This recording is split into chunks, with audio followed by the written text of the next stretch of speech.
Welcome, brave souls, to Taunton State Hospital, a place where shadows hold secrets and the past refuses to rest. From chilling cult rituals in the basement to tortured souls in the woods, this story will send shivers down your spine. If you love horror, like and subscribe to Phantom Tale for more spine-chilling tales. Let's dive in. In 1854, Massachusetts's Taunton State Hospital opened. Commissioned by the government because of overcrowding in the state's existing mental hospitals, the new building was coined the State Lunatic Hospital at Taunton. The hospital was impressively massive, designed to separate patients based on sex and severity of illness. It was built on a hilltop to give patients access to the only real treatments for insanity at the time: fresh air and quiet scenery. Within the first 8 weeks of opening, Taunton received 250 patients. By 1873, more than 500 people lived there. The demand for places to house the insane grew greater, and soon Taunton was expanded to include group homes, crisis centers, sick wards, and juvenile housing. Young delinquents with a history of violent behavior or mental health issues were sent to Taunton by the state. Often, patients who were committed and subject to treatment were not actually mentally ill.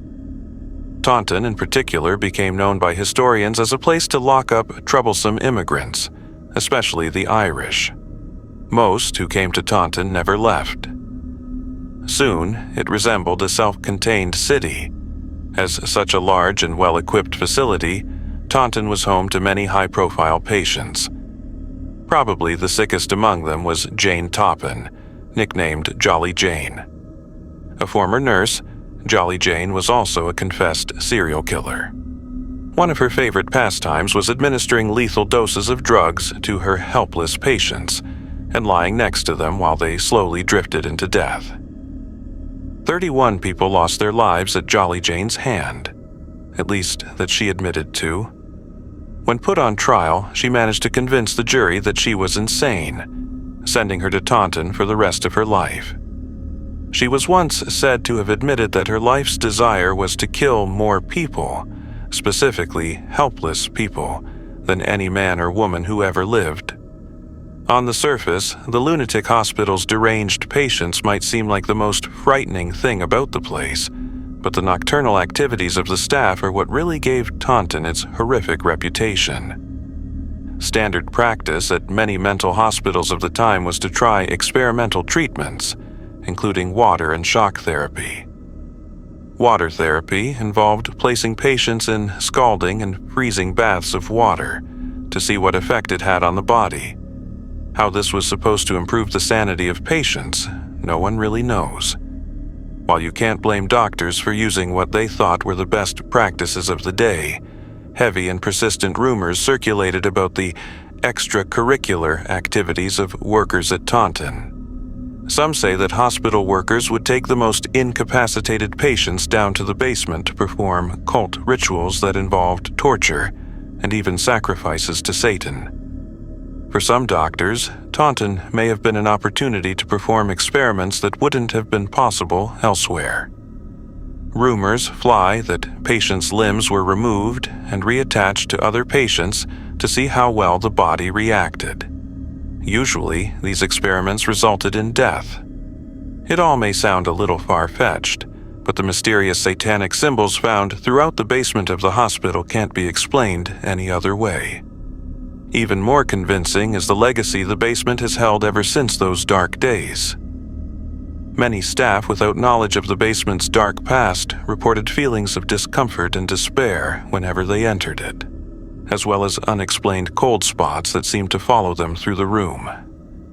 Even many hardened criminals, residents at Taunton who were already accustomed to dank rooms and dark cells, refused to enter the basement to do chores, often losing privileges because of it.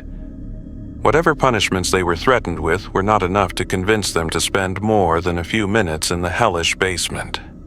One staff member couldn't blame them. He only made it to the bottom step of the stairs before he felt forced to stop.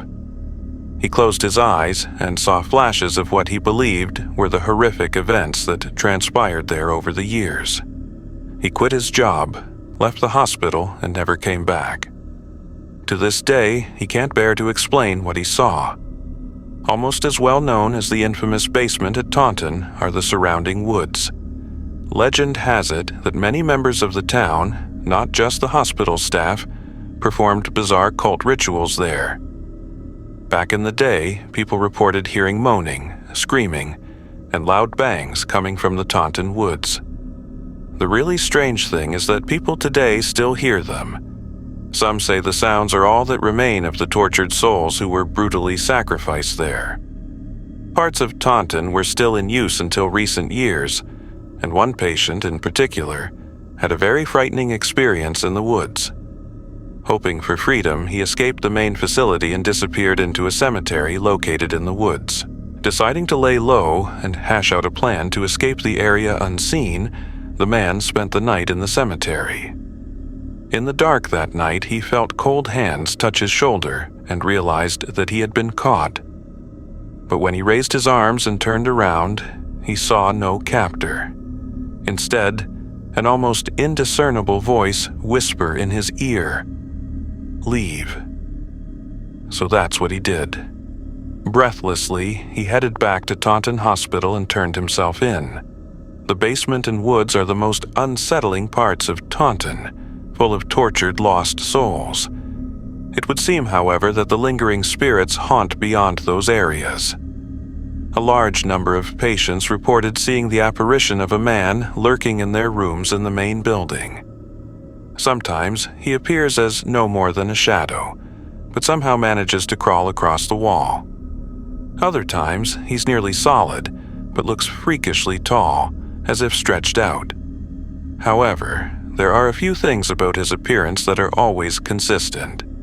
He's male, always appears in the corner of the room, and no patient has ever been able to see his face.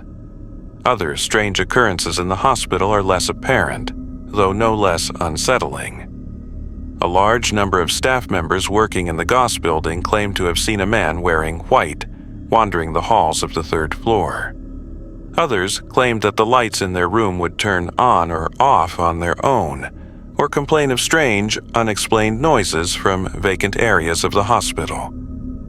While the main ward of Taunton State Hospital was shut down in 1975, the hospital remained in use in some capacity until an unexplained fire partially burned it down in 2008.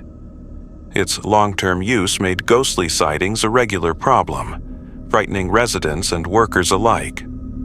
Despite efforts in Massachusetts to repair and restore the building after the fire, it was demolished in 2009. One would hope this was enough to put some of the tortured souls of Taunton to rest. But then again, the stories coming from the woods and cemetery continue.